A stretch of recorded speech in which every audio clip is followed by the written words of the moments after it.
아들에 관하여는 하나님이요 주의 보좌는 영영하며 주의 나라의 규는 공평한 규니이다. 주께서 의를 사랑하시고 불법을 미워하셨으니 그러므로 하나님 곧 주의 하나님이 즐거움의 기름을 주께 부어 주를 동료들보다 뛰어나게 하셨도다 하였고 또 주여 태초에 주께서 땅에 기초를 두셨으며 하늘도 주의 손으로 지으신 바라 그것들은 멸망할 것이나 오직 주는 영존할 것이요 그것들은 다 옷과 같이 낡아지리니 의복처럼 갈아입을 것이요 그것들은 옷과 같이 변할 것이나 주는 여전하여 연대가 다함이 없으리라. 아멘. 하나님의 말씀입니다. 혹시 이 퀴즈 기억하시는 분 계세요? 성경에서 가장 긴 구절. 아유, 기억도 안 하셨구나. 에스더 8장 9절 총 43개 음절에 알파벳이 무려 191자가 사용됐다. 근데 여러분 이런 거 모르셔도 되는 거 아시죠? 예. You don't need to know this. 아무 소용없어요. 왜냐하면 우리가 무엇인가를 안다고 할 때 부수적인 것을 아는 것이 아니라 knowing the essence, 핵심을 아는 거예요. 핵심. 그러니까 핵심을 아는 게 가장 중요한 거죠. 그래서 호세아 선지자가 믿음의 백성들에게 애끓는 목소리로 외칩니다. 같이 한번 읽어볼게요. 호세아 6장 3절인데요. 같이 한번 읽습니다. 시작. 그러므로 우리가 여호와를 알자, 힘써 여호와를 알자. 그의 나타나시면 새벽빛같이 어김없나니 비와 같이 땅을 적시는 늦은 비와 같이 우리에게 임하신다. 여러분 성경이 여러 가지를 말하고 있는데 그중에 성경의 잡다한 지식은 잘 알고 있는데 성경의 핵심을 모른다면 그럼 비극이죠. 성경의 핵심을 모른다면. 그리고 여러분에게 늘 말씀드리잖아요. 성경은 복잡하지 않다. 성경이 말하는 건 하나님, 인간, 예수, 하나님의 나라, 교회다. 여러분들이 성경을 통해서 알아야 되는 건 바로 이런 내용들인 것이죠. 그래서 히브리서 기자가 우리에게 간절한 마음으로 주려는 선물도 예수 그리스도에 관한 지식이었던 것이죠. 자, 그래서 1장을 마감하고 2장으로 넘어가려고 하였는데 오늘 이 말씀 때문에 이건 지나치면 안 되겠다라는 생각이 들어요. 아무리 반복해도 부족함이 다함이 없는 것이기 때문에. 왜냐하면 바로 8절의 시작 말씀 아들에 관하여는 오늘 이것만큼 직접적인 이 제시가 어디 있어요? This is a direct reference to who Jesus Christ is. 예수 그리스도에 대한 직접적인 언급이기 때문에 이건 지나쳐서는 안 되겠다라고 생각하고 한 주 더 머물면서 이 말씀을 한번 들이파보려고 해요. 오늘 우리가 이 8절에서 12절에서 히브리서 기자가 우리에게 제시하고 보여주기 원하는 예수님의 모습, 지식은 세 가지예요. 첫째는 공평하신 예수님이세요. Jesus who is just, fair, upright. 공평하신 예수님. 그 다음에 우리가 만날 예수님은요, 창조주 예수님이세요. Creator God, Jesus. 창조주 예수님. 그리고 마지막으로 히브리서 기자가 우리에게 알기 원하는 예수님의 모습은 영존하시는 예수님이세요. Eternal God, Jesus. Eternal. 그래서 이 세 가지 단어 우리가 살펴보려고 해요. 공평, 창조, 영존. 자, 한번 들어가 볼까요? 저는 저희 청소년 시기를 돌아볼 때 겉으로는 그렇게 보이지 않았지만 속으로는 굉장한 역기능적인 성격의 소유자였던 것 같아요. I was very, very, very, very dysfunctional. 이 인사이드에서는요. 어려서 홀로 대신 어머니께 누가 되지 말아야 되겠다는 생각에 적어도 남이 보는 데서는 좀 이 필드 매뉴얼이라고 하죠. FM 인생을 사보려고 노력을 많이 했어요. 제가 노력했을 뿐만 아니라 저희 어머니도 어린 저를 앉혀놓고 늘 그랬어요. 너 애비 없는 후레자식 소리면 나 죽는다 막 그랬어요. 와, 어린 마음에 그게 얼마나 그냥 엄마 죽는다는데 그거 어떻게 하겠어요. 그렇죠? 하지만 나이가 들어가면서도 제 마음속에는 늘 분노로 부글부글 끓고 있었던 것 같아요. 그리고 특별히 이제 좀 세상 보는 눈이 열리기 시작할 땐 더 심해졌어요. 제 속을 부글부글 끓게 했던 것은 이 사회의 비공정성이었어요. The world was so not fair. 세상이 너무 불공평했어요. 다른 친구들은 부모님 슬하에서 다복하고 행복한 삶을 살아가는 것 같은데 과학 공부도 척척하고 좋은 것도 누리고 살아가는데 제가 만년필을 정말 좋아했거든요. 제 주림 만년필이 파커 51이었어요. 한 번도 가져본 적이 없어요. 사달라고 말도 못했어요. 근데 친구들은 이거 생일 선물이야 그러고 척척 가져와서 자랑하더라고요. 왜 우리 가정은 이렇게 힘들게, 왜 우리 아버지는 이렇게 일찍 돌아가셔서 연약한 여인의 몸으로 이 정말 험난한 세상을 살아야 되가나. 더 억울한 건 뭐였냐면요, I never ever wanted to be born in the family. 나는 선택하지 않았어요. 제가 어느 날 부모님 제가 이제 이 정시 가문에 며칠 날 태어날 테니까 그런 적 없어요. It wasn't my choice. 전 선택한 적 없어요. 근데 태어나 보니까 그런 집이었어요. Unfair. 불공평했어요. 그래서 어려서부터 제 안에 강력하게 자리 잡은 성격 중에 하나가 뭐냐면 이 공평에 대한 집착이었어요. I was obsessive to fairness in the world. 공평해야 된다고 저는 생각했어요. 저는 공평하지 않은 걸 보면 참을 수가 없어요. 분노했어요. 반드시 싸워야만 했어요. 근데 싸워도 힘이 있어야 되겠. 싸우더라고요. 중학교 때요. 그때는 다 우리가 육성회비를 갖다 냈어만 했거든요. 육성회비를 내는데 육성회비 떼먹는 아이들도 있었어요. 몇 번 아주 안 좋은 애들, 전교에 한두 명 애들 육성회비 받아가지고 그거 갖고 뭐 사먹고 장난감 사는 애들도 있었지만 거의 대부분 부모님이 돈 주면 학교에다 갖다 냈거든요. 근데 왜 칠판에다가 왼쪽에 오늘 육성회비 안 난 애들 이름을 적어놓고 그래요. 창피한 건 좀 참을 수 있는데 근데 왜 애들을 데려다 때리냐고요. 왜 때려요? 우리가 돈을 갖고 안 낸 것도 아니잖아요. 엄마가 안 줬는데, 아버지가 안 줬는데 그 애들을 때려요. 이제 싸우고 싶었어요. 하지만 교실의 권력자인 선생님 앞에서 싸울 수가 없었죠. 그래서 어떻게 해요? 겉으로 표현할 수 없는 제 마음속에 세상의 불합리에 대한 이 분노가 쌓여간 거예요. 더불어 한참 예민한 시기에 제가 이민 왔잖아요.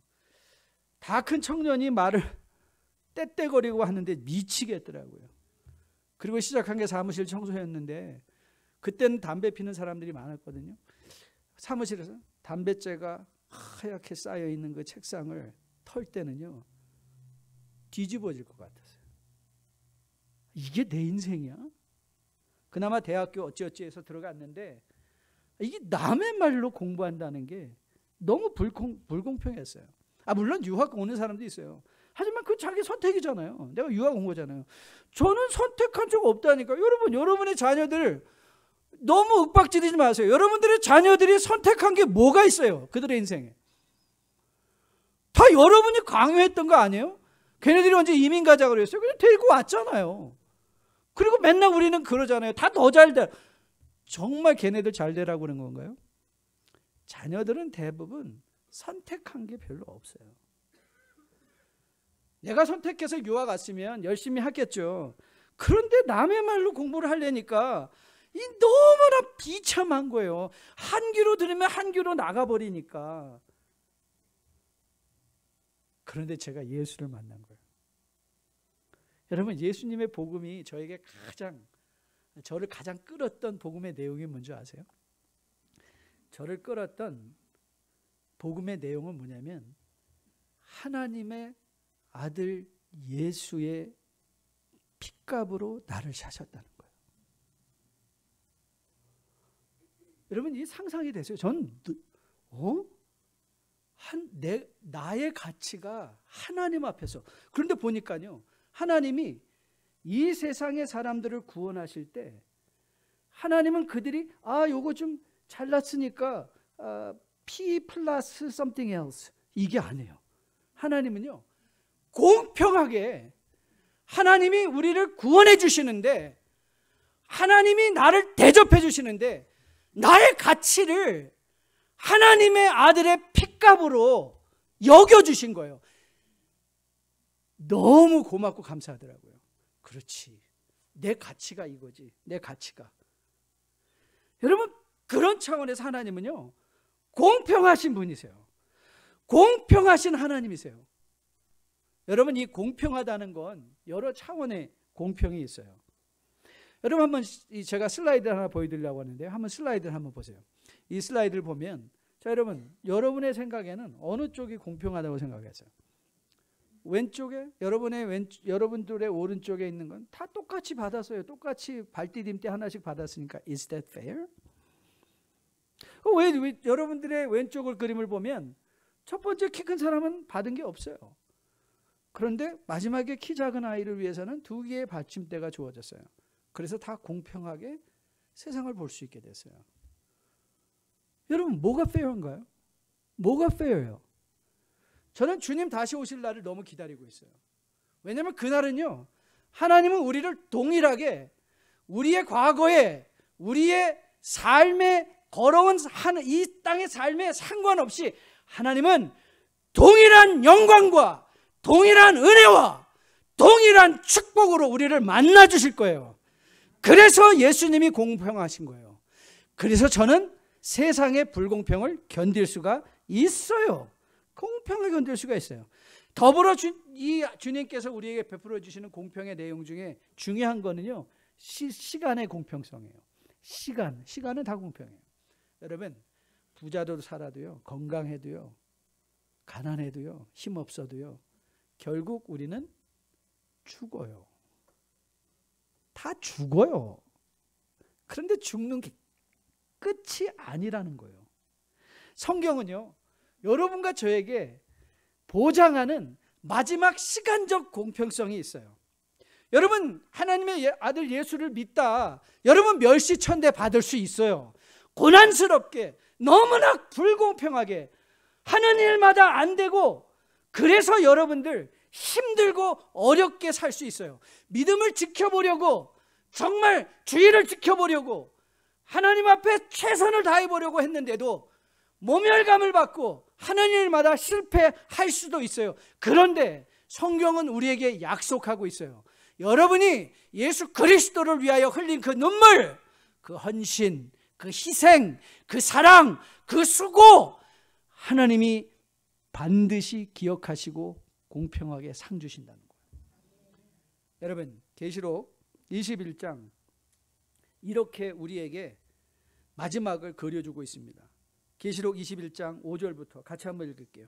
보좌에 앉으신 이가 이르되 보라, 내가 만물을 새롭게 하노라 하시고, 또 이르시되 이 말은 신실하고 참되니 기록하라 하시고, 또 내게 말씀하시되 이루었도다. 나는 알파와 오메가요 처음과 마지막이라. 내가 생명수 샘물을 목마른 자에게 값없이 주리니 이기는 자는 이것들을 상속으로 받으리라. 나는 그의 하나님이 되고 그는 나의 아들이 딸이 되리라. 이게 공평함이에요. 그러니까 여러분, 우리가 지금 이 불공평함, 이 세상에서 이제는 제가 이 세상에서 불공평함을 넉넉한 마음으로 바라보고 그거에 요동하지 않고 더 이상 분노하지 않고 살아갈 수 있는 것, 공평하신 하나님께서 이 세상의 모든 사람을 위하여 아들의 생명의 핏값으로 우리를 대우해 주시고, 우리가 이 땅에서 하는 모든 수고도 공평하게 계수하셔서 우리를 영광의 자리에 들어서게 하신다는 거예요. 전 여러분이 믿고 있는 예수님이 공평하신 예수님인 것을 다시 한번 마음에 상기받는 복된 이 예배 시간 되기를 주님의 이름으로 축복드립니다. 불공평한 가운데 억울한 마음 가지고 계신 분 계십니까? 속에 분노가 끓어올라서 어찌할 수 없는, 마음에 주체 없는 절망과 실망 가운데 있으신 분 계십니까? 기억하십시오. 예수님은 공평하십니다. 그는 공평하게 심판하실 것이고 공평하게 여러분과 저를 대우해 주실 것입니다. 세상의 어떤 것이 아니리 이 예수 그리스도를, 공평하신 예수 그리스도를 바라보실 수 있는 여러분과 저 되기를 주님의 이름으로 축복드립니다. 두 번째, 그런데 이 공평하신 예수님은 또 Creator God, 창조의 하나님이라는 거예요. 오늘 이렇게 히브리서 기자는 시작하고 있습니다. 또 주여, 태초에 주께서 땅에 기초를 두셨으며 하늘도 주의 손으로 지으신 바니라. 하늘과 땅 사이에 속한 모든 것은 다 하나님이, 예수님이 지으신 거죠. 히브리서 기자가 의도하는 건, 교훈은 물론 그래요. 예수 그리스도의 신성과 삼위일체 하나님으로 그가 어떻게 이 세상에 창조하는 일에 동참하셨는가를 선언하고 있는 것이죠. 바울이 빌립보서 2장에서 고백한 것처럼 그는 근본 하나님과 동등된 분, 그 하나님이 어떤 분이세요? 요한복음 1장 1절 보았더니 태초에 말씀이 계셨다. 그 창조의 모든 순간에 계셨던 하나님, 시작과 끝이 없으신 그 하나님이라는 사실이에요. 그런데 So what? 아니 여러분, 이 예수님이, 여러분의 예수님이 창조주라는 게 그게 무슨 상관이 있을까요? 그게 무슨 의미가 있을까요? 아니 당장 내 코가 석자인데 창조주 하나님이 무슨 의미가 있냐는 거죠. 여러분, 큰 의미가 있습니다. 왜냐하면 창조의 예수님이 우리와 함께 하시는데, 그러면 우리의 가능성이 뭐가 되는 거예요? 창조의 예수님이 우리의 가능성이 된다는 거예요. 그게 무슨 뜻이냐고요? 저는요, 이 천문학에 큰 관심이 있습니다. 망원경 이런 게 있는 건 아니지만 저는 천문학에 관련된 글은 꼭 찾아서 읽는 편이에요. 현대 많은 과학자들이 우주의 기원설로 거의 동의하는 것이 빅뱅 티어리입니다. 여러분 아시죠? 우주 대폭발, 빅뱅이 있었다는 것. 그래서 이 시작점에 동의가 있는데, 그런데 그 시작점의 특이성은 현대 물리가 설명이 안 되는 거예요. 왜냐하면 우리가 알고 있는 모든 이 물리학의 이론들이 이 특이점, 그 우리는 singularity라고 하거든요. 이 특이점에서는 어떤, 그게 뭔지도 모르고, 아니 도대체 무엇에서 무슨 점이 어디에 있었다는 거, 그걸 설명을 못하죠. 그럼 저는 속으로 딱 웃죠. 저 사람들이 뭘 모르네. 하나님이 창조하셨잖아. 하나님. 여러분, 하나님 창조의 특징이 뭐예요? 하나님 창조의 특징은요, 무에서 유를 창조하시는 거예요. 무에서, 아무것도 없는데 있는 거예요. 없는데 있는 것, 그게 가능성. 여러분, 인간은 창조하는 게 하나도 없어요. 인간은 있는 거를 다시 발견하는 것에 불과하죠. 이미 자연에 다 있어요. 우리가 새롭게 만들어내는 우주의 법칙, 원리들이 있나요? 이미 있는 건데 그걸 나중에 우리가 깨닫는 것. 그래서 그걸 가지고 우리는 research, 이미 있는 걸 다시 찾는 게 연구죠. 그게 창조가 아니란 말이죠. 창조는 누가 하세요? 하나님이 창조하시는 것이죠. 그래서 창세기 1장 1절, 태초에 하나님이 천지를 창조하시니라. In the beginning God created the heaven and the earth. 이게 엄청난 스테이트먼트예요. 엄청난 스테이트먼트. 여러분께 자주 성도의 삶의 현실이 낀 세대, in between generation, already and not yet, 그 낀 세대를 살아간다고 우리 말씀드렸죠. 그렇기 때문에 이 낀 세, 아직도 썩어질 것의 종로로 타는 이 세상에서 우리가 살고 있기 때문에 여러분의 인생에 하늘이 무너지는 것 같은 그런 일들을 당할 수 있어요. 아니, 그런 일을 당해요. 비일비재하게. 그런데 그때마다 우리가 절망하지 않을 이유가 어디 있죠? 창조의 하나님이 우리와 끝까지 같이 하시니까. 내가 세상 끝날까지, 창조의 예수님이 여러분과 함께 하시니까. 그러니까 우리의 가능성이 뭐예요? 우리의 가능성은 창조의 예수님이 여러분과 저의 가능성인 거예요. 여러분, 이 보혜사 성령, 이 보혜사라는 말의 의미가 헬라어로 파라클레오예요. 파라클레오. 클레오라는 말은 부르다라는 뜻이에요. 부르다. 파라는 옆에요. 성령이 여러분과 저를 하시는 일이 뭔지 아세요? 우리를 옆으로 부르시고 우리의 관점을 그리스도께로 돌려 그 창조의 예수님이 우리의 인생의 주인임을 보게 하시는 것이죠. 여러분, 하나님이 여러분과 저를 창조하셨을 때 우리를 망하게 하려고 창조하시고 구원하신 분이 아니세요. 여러분을 망하게 하려는 하나님이 아니세요. 여러분을 망하게 하는 하나님이시라면 여러분을 위하여 절대 가장 고귀하고 가장 소중한 아들의 생명의 핏값을 십자가에서 흘리지 않으셨을 거예요. 하나님은 여러분을 망하게 하려는 것이 아니라, 아니 오히려 여러분 인생에 일어나는 모든 일을 합력하여 선을 이루게, He wants to give you the better. 여러분에게 더 좋은 것을 주시려고. 그 하나님께서 우리가 세상이 무너지는 것 같은 일 앞에 서게 되었을 때도 하나님은 성령의 간구하심과 간구하심으로 우리로 하여금 창조의 하나님을 보게 하시고, 사망의 음침한 골짜기에서 막대기와 지팡이가 있음을 알게 하시고, 내가 쓰러져 죽게 될 것 같을 때 피할 길을 열어주시는 그 예수님이 계시다는 것을 우리에게 보여주시는 하나님이세요. 사랑하는 성도 여러분, 여러분 혹 코로나 바이러스로 실패하신 분들 계십니까? 괜찮습니다. 다시 시작하면 됩니다. 정리할 거 정리하고, 과다한 욕심을 가지고 여러분이 하지 말아야 될 일을 한 거 있으면 그거 다 포기하시고 정리하시고, 혹시 죄를 지어서 죄 가운데 허덕거리고 거기서 빠져나오지 못하는 분 계십니까? 아닙니다. 회개하시고 다시 시작하면 됩니다.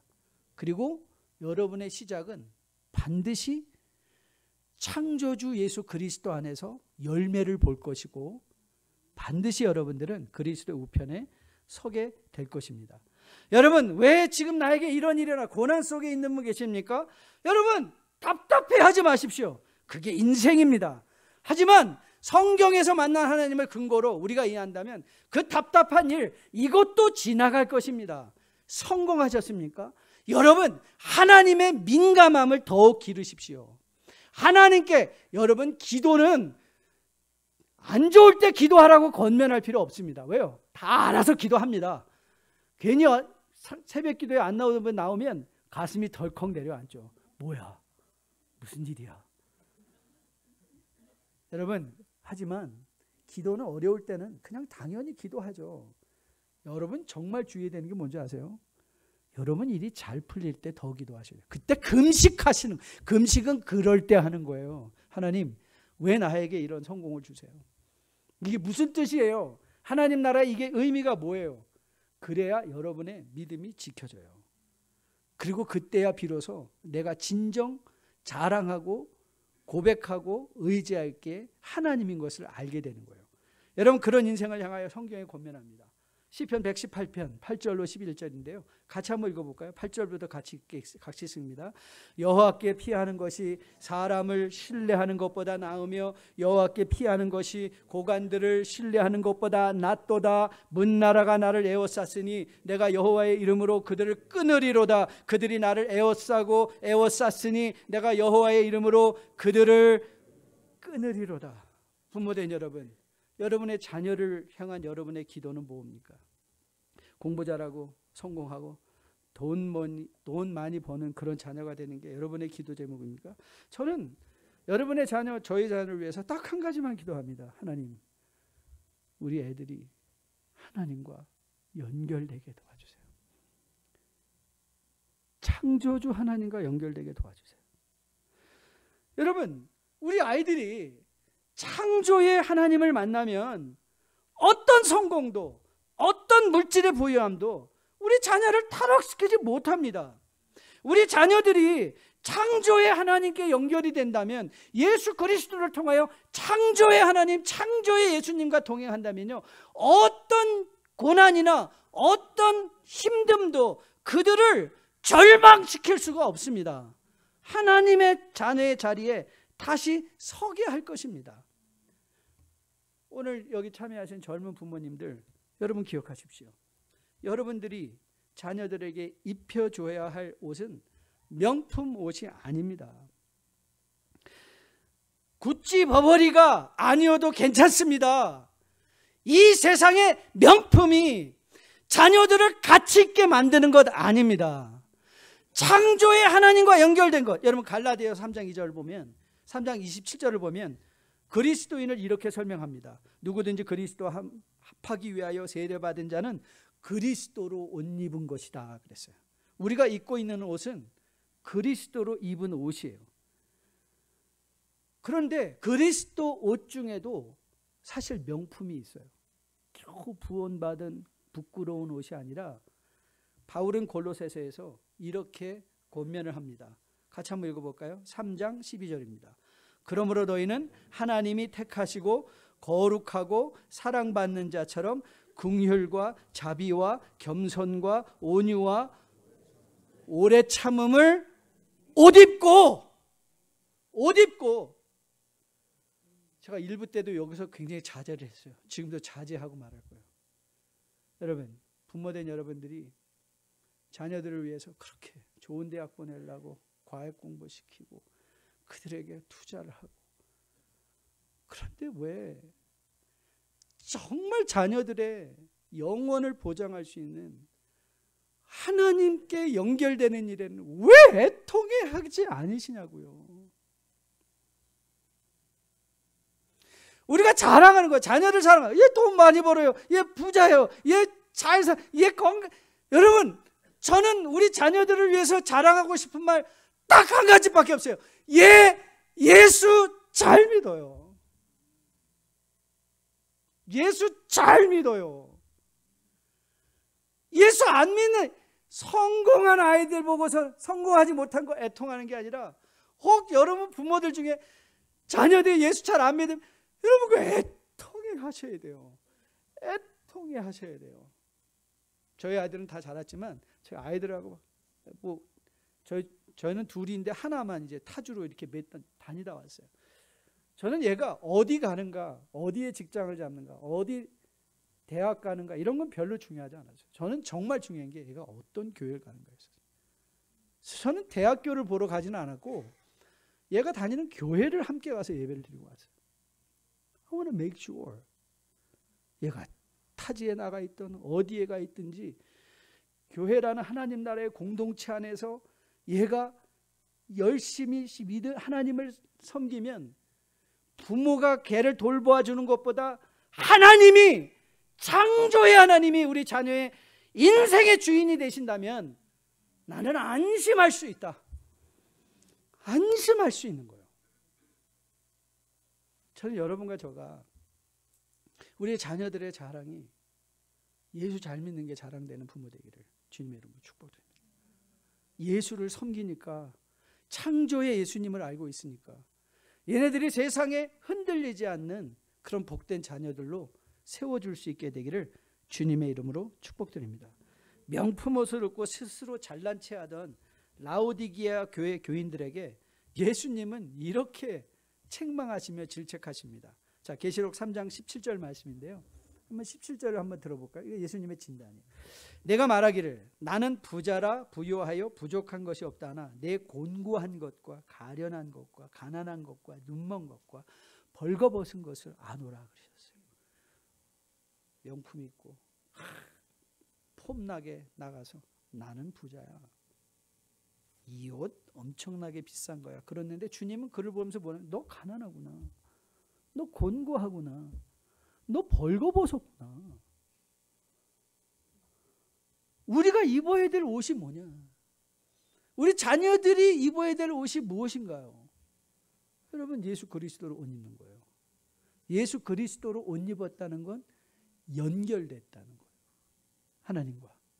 그래서 그 하나님이, 창조의 하나님이 우리의 가능성이 되어서 실패해도 비굴해지지 않고 성공해도 교만해지지 않고 주님 다시 오시는 날까지 십자가 표대를 향하여 걸어갈 수 있는 주의 백성으로 서는 것이죠. 자, 공평하신 예수님, 창조의 예수님. 이제 마지막은 영존하시는 예수님이세요. 영존하신 예수님. 자, 본문 10절 12절인데요. 또 주여 태초에 주께서 땅에 기초를 두셨으며 하늘도 주의 손으로 지으신 바라. 자, 11절 같이 읽습니다. 그것들은 멸망할 것이나 오직 주는 영존할 것이요 그것들은 다 옷과 같이 낡아지리니 의복처럼 갈아입을 것이요 그것들은 옷과 같이 변할 것이나 주는 여전하여 연대가 다함이 없으리라. 이제 지금 제가 천문학에 관심이 있다고 그랬잖아요. 제가 요즘 굉장히 지금 기다리는 거 6월달만 손꼽아 기다리고 있어요. 6월달을 손꼽아 기다리는 이유는 제임스 웹이라는 이 망원경이 이제 드디어 모든 캘리브레이션을 다 마치고 이제 제임스 웹 망원경 모르세요? 오 마이 갓. 최근에 우주에 이 망원경을 띄워놨는데요. 이제 그게 뭘 하려고 하냐면 이제 우주 대폭발 빅뱅 바로 이어서 연결된 그때 생겨난 별들을 볼 수 있다는 거예요. 너무 파워풀한 망원경에서. 저도 지금 6월 달에 이제 사이언티픽 그 observation을 시작하는데 정말 기대하고 있어요. 그 무슨 사진이 찍힐까. 그런데 여러분, 이 천문학자들이 말하는 시간의 스케일이 좀 달라요. 뭐라고 말하냐면 제임스 웹 망원경이 이제 이 빅뱅이 시작한 후에 아주 젊은 별들을 보여주고 있어요. 근데 여러분, 그 젊은 별이 몇 살인 줄 아세요? 3 billion years. 그게 아주 젊다는 거예요. 이야, 이 우주 과학 천문학자들이 생각하는 시간은 3억 년은 이건 완전히 brief moment in time. 여러분, 그런데 야고보 장로가 인간의 생명을 이렇게 설명하는 것 여러분 기억하실 거예요. 야고보서 4장 13절인데요. 들으라, 너희 중에 말하기를 오늘이나 내일이나 우리가 어떤 도시에 가서 거기서 1년을 머물며 장사하여 이익을 보리라 하는 자들아. 14절 같이 읽습니다. 내일 일을 너희가 알지 못하는다. 너의 생명이 무엇이냐? 너희는 잠깐 보이다가 없어지는 안개다. A mist that appears for a little time. A little time.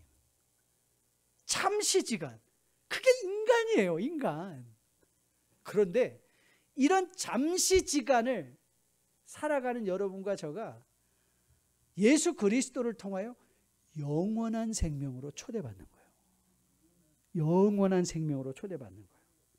여러분, 요한일서 5장 11절 12절 말씀인데요. 또 같이 한번 읽어볼까요? 또 증거는 이것이니 하나님이 우리에게 영생을 주신 것과 이 생명이 그의 아들 안에 있는 그것이니라. 아들이 있는 자에게는 생명이 있고 하나님의 아들이 없는 자에게는 생명이 없느니라. 우리 예수 그리스도, 우리가 영접해서 우리의 인생의 구주로 모셔드린 그 예수 그리스도가 영존하신 분이기 때문에 우리가 그분 안에 있으면 we live eternity. 우리도 영원한 생명의 삶을 산다는 거예요. 여러분, 많은 경우 자녀들 유혹하는 게 뭐예요? instant gratification. 즉각적인 쾌감이에요. 지금 당장 게임하는 게 재밌죠. 당장 노는 게 재밌죠. 하지만 부모님들은 이 순간의 쾌락을 위하여 미래를 포기하지 않도록 우리 자녀를 설득하고 우리 자녀를 지도하고 그 자녀들에게 윽박지르기도 하고 때로는 때리기도 하고 하는 거예요. 왜요? 그들이 순간적인 것에 영혼을 놓치지 않게 하기 위해서. 하나님 아버지도 다르지 않으세요. 하나님이 오늘도 여러분을 왜 이 예배의 자리로 초대한 줄 아세요? 왜 우리가 예배 자리에 가야 되는 줄 아세요? 영원한 게 뭐고 잠정적인 것이 뭔가를 알게 하시려는 거예요. 그래서 세상에 살아가면 여러분, 인간의 문제가 뭐라 그랬어요? 인간의 문제는 중독이라고 그랬잖아요. 중독의 의미가 뭐예요? 중독이 되면 무서운 게 뭐예요? 자극을 느끼지 못한다니까요. 여러분, 좋은 냄새도 그 안에 10분만 있으면 우리의 후각은 중독돼서 그 좋은 걸 느끼지 못해요. 나쁜 것도 마찬가지예요. 나쁘다고 생각, 더럽고 추악한 냄새라 할지라도 거기서 10분만 있으면 그 냄새를 느끼지 못해요. 우리는 거기에 익숙해져 버리니까. 여러분이 세상에 있으면 우는 사자와 같이 우리를 잡아먹으려고 노력하는 그 세상의 원리들의, 세상의 가치들의, 그 세상의 instant gratification. 야, 네가 지금 돈 벌 수 있다면 뭐든지 다 포기해. 네 아이들이 좋은 대학 갈 수 있으면 영원까지도 팔아먹어도 괜찮아. 근데 그게 우리가 세상에 있으면 당연하게 여겨지는 거예요. 그래야 되는 걸로 알고 있어요. 그래서 너무 짧은 것에 인생을 걸어버리는 거예요. 그런데 그것이 끝나버리면 아무 의미가 없는 거예요. 하지만 히브리서 기자는 우리가 믿는 예수가 영존하신 분인 것, 영원히 존재하시는 분인 것을 우리에게 상기시키면서 우리가 정말 인생에서 꿈꾸고 추구해야 될 것이 무엇인가를 알려주고 싶어 하신 거예요. 그래서 우리가 뭘 추구하는 삶을 살아야 돼요? 그리스도 안에 거하는 거예요. 그리스도 안에 거하라. 여러분, 요한 사도가 요한복음 15장에서 이렇게 권면했어요. 요한 15장 3절 4절인데요. 같이 한번 읽어보겠습니다. 같이 읽습니다. 너희는 내가 일러준 말로 이미 깨끗하여졌으니 내 안에 거하라. 나도 너희 안에 거하리라. 가지가 포도나무에 붙어 있지 아니하면 스스로 열매를 맺을 수 없음 같이 너희도 내 안에 있지 아니하면 그러하리라. 때로는 구슬르고 때로는 윽박지르고 때로는 강요를 해서라도 우리가 아이들을 그리스도 안에 머물도록 훈련하고 인도하는 게 부모의 책임이에요. 좋은 대학 보내는 게 부모의 책임이 아니라 예수 안에 머물게 하는 게 책임이에요. 예수 안에 아이들이 머물면 좋은 대학 가도 그렇게 좋지 않은 대학을 가도 인생은 결국 다 같아져요. 끝에 가서는 다 같아져요. 다 젊어서야 화장이지 50 넘으면 다 변장이잖아요. 다 변장하는 거잖아요. 화장도 20대나 화장이죠. 변장하는 거. 결국 다 똑같아져요. 동일해져요. 그런데 언제 변화가 생기느냐? 예수 안에 있으면 변화된 거예요. 그래서 우리가 아이들한테 계속 우리 자신에게도 예수 안에 붙어 있어야 돼. 예수한테 붙어 있어야 돼. 그게 우리가 주일날 드리는 노력이에요. 여기 와서 예수께 붙어 있는 걸 확인받는 거예요. 내가 예수 안에 붙어 있지. 예수 안에 거해야지. 예수가 내 안에 거하시지. 그래서 이 예수를 품고 세상을 나가면 세상이 두렵지가 않은 거예요. 세상에 교만할 이유가 하나도 없다는 걸 아는 거예요. 그래서 세상에 대해서 비굴해야 할 이유가 아무것도 없다는 걸 아는 거예요. 이렇게 모여서 우리의 생각을 바울이 고린도후서 10장에서 말한 것처럼 우리의 생각을 사로잡아 그리스도께 복종시켜야 되는데 그 그리스도께 복종시키는 것이 우리에게 유익함은 그분은 공평하신 예수님이시고 그분은 창조의 예수님이시고 그분은 영원하신 분이시기에 우리의 인생을 그리스도께 복종시키는 것만큼 여러분과 저에게 그것이 유익함이 되고 그것이 열매 맺는 삶이 되는 거예요. 공평하신 예수님, 창조주 예수님, 영존하시는 예수님. 저는 여러분이 이 예수님을 마음에 품고 세상으로 다시 나갈 수 있게 되기를 주님의 이름으로 축복드립니다. 세상에서 이 예수님 잊지 마시고 이 예수님을 기억하는 가운데 억울한 일 당하셔도 여유 있게 지나가시고 하늘이 무너지는 것 같은 상황에서 창조주 예수님인 것을 기억하시고 내 인생은 여기서 잠시 있다 사라지는 안개가 아니라 영원하신 하나님과 함께할 인생임을 기억해서 그 미래를 오늘 복되게 준비하시는 여러분과 저 우리 모두 되기를 주님의 이름으로 축복드립니다. 다 이어서 마지막 찬양하려고 하는데요. 나의 안에 거하라. 나는 내 하나님이니 모든 환난 가운데 너를 지키는 자라. 여러분 이거 진실이에요. 모든 환난 가운데 우리를 지켜주시는 예수님. 그런데 그 주님의 능력이 그 주님은 우리를 공평하게 대우하시고 무에서 유를 창조하시는 주님이시기에 성도에게는 불가능이 없고 나 때문이 아니라 그리스도 때문에 그리고 우리는 이 땅에서 잠시 있다 사라질 것이 아니라 오히려 이 땅이 우리에게 더 좋은 씨앗이 되어 영원한 생명의 삶을 살게 할 것이에요. 그래서 우리가 노력할 건 딴 거 아니에요. 예수 안에 거하는 거예요. 여러분 작전을 세우셔야 돼요. 우리 가정을 어떻게 예수 안에 더 친밀하게 거할 수 있을까? 어떻게 더 예배를 잘 드릴 수 있을까? 무엇이 나를 하나님과 잘 연결시킬 수 있을까? 돈 버는 방법도 중요하지만 이런 방법을 짜는 건 더 중요해요. 그래야 우리가 정말 영원한 기쁨과 감사를 누리고 살 수 있기 때문에 그렇죠. 아, 나 늦었나? 여러분 늦지 않았어요. 내 자녀들은 너무 나이 들어 아니에요. 지금부터 애통하며 기도하셔야 돼요. 하나님, 우리 아이들 하나님과 연결되게 이 공평하신 하나님과 이 창조의 하나님과 이 영원하신 하나님께 연결되게 도와주세요. 그리고 그들을 자꾸 선한 말로 권면하고 격려해 주시면 돼요. 지금 시작하시면 돼요. 하나님이 정한 때에 그들을 불러주실 것으로 믿습니다. 자, 우리 같이 한번 찬양할까요? 나의 안에 거하라.